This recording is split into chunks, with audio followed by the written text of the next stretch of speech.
ولقيت الراجل اللي قاعد جنب مني في الميكروباص عمال يحط إيده على مناطق معينة عندي، وساعتها معرفتش أعمل إيه. لأ، ولقيت الراجل اللي قاعد في الكرسي اللي ورايا على طول برضه بيعمل نفس اللي بيعمله زميله. ساعتها اللي حصل هحكيه لكم بالتفصيل. مساء الخير وأهلا بيكم. حكاية النهاردة حكاية مريم والمتحرش اللي اتحرش بيها في الميكروباص. يلا بينا نبدأ الحكاية. بتقول: أنا مريم، عندي 30 سنة، أنا متجوزة ومعايا 3 أولاد، وكمان بحب جوزي. أنا زي أي واحدة بخرج وبروح وباجي، بس دايماً بروح لوحدي وما باخدش حد معايا. جوزي دايماً في الشغل، بيطلع الصبح وبيجي آخر النهار، وأنا ساعات بسيب عيالي عند أمي أما عند حماتي، وبروح أشتري طلباتي وارجع.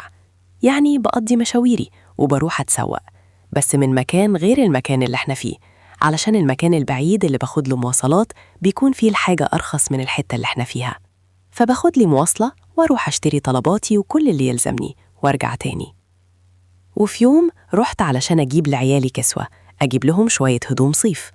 قلت علشان العيال ما عندهمش هدوم داخلية للصيف، فأروح كده مع نفسي، أنا كده عارفة مقاساتهم، وأجيب لهم شوية هدوم. والأيام دي كانت زحمة، ولو غير كده كمان الجو حر.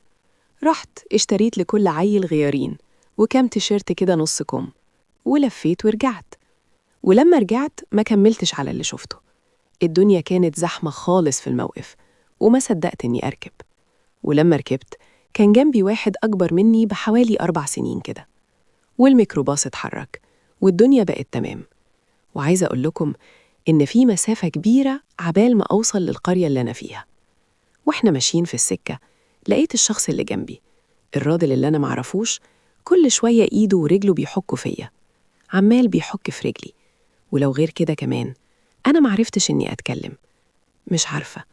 وكل اللي أنا بعمله بحاول أبعد نفسي عنه علشان ما يلمسنيش، لكن هو كان بيقرب أكتر وأكتر، وكان بيعمل حركات أنا مش عارفة أوصفها لكم.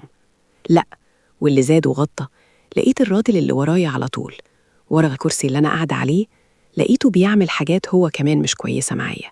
عمال يحط إيده في مناطق يعني ما ينفعش إنها تتقال، مناطق مش كويسة. معرفتش إني أقول له عيب، علشان كان في 2 من نفس المكان اللي أنا ساكنة فيه. ال2 دول حريم، ستات زيهم، جيراني.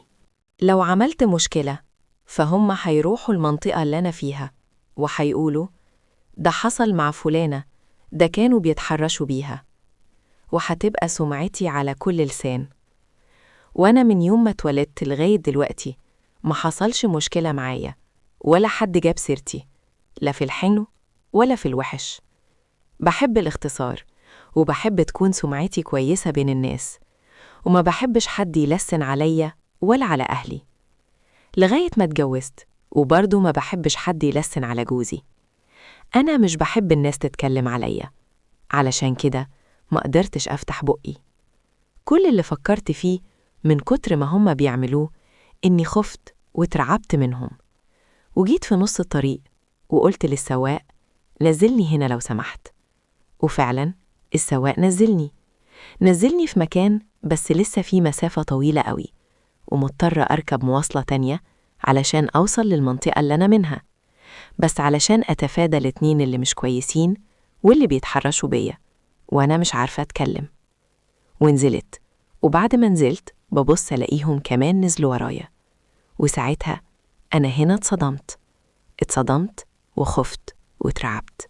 يعني أنا نازلة علشان خاطركم، بتنزلوا ورايا؟ ده انتوا مستقصدني بقى. ومش عارفة أعمل إيه، بمد وأنا ماشية، لكن الجو كان حر قوي، ومفيش حد ماشي في الشارع، وأنا مش عارفة أعمل إيه. والحتة عبارة عن بيوت مهجورة وأسفلت وشجر من الناحية التانية، يعني أنا مش عارفة أروح فين ولا أجي منين.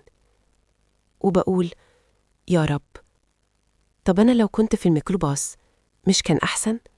بس كانوا هيفضلوا يعملوا الحاجات المش كويسة، هيفضلوا يتحرشوا بيا. طب يا رب، دلوقتي أعمل إيه؟ وبقيت خايفة ومرعوبة. والمشكلة كمان إن الرصيد بتاعي كان خلصان، يعني مش عارفة أرن على حد من أهلي ولا أقول لحد يقابلني. لكن معرفتش.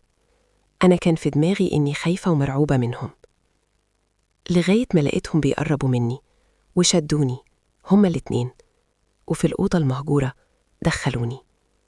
وساعتها عملوا معايا كل حاجة زي المتجوزين بالظبط. بعدها أخدوا بعضهم ومشيوا، وأنا ساعتها فضلت قاعدة في الأوضة منهارة وعمالة بعيط، ومش عارفة لما أروح لبيتي أقول لعيالي إيه ولا لجوزي إيه.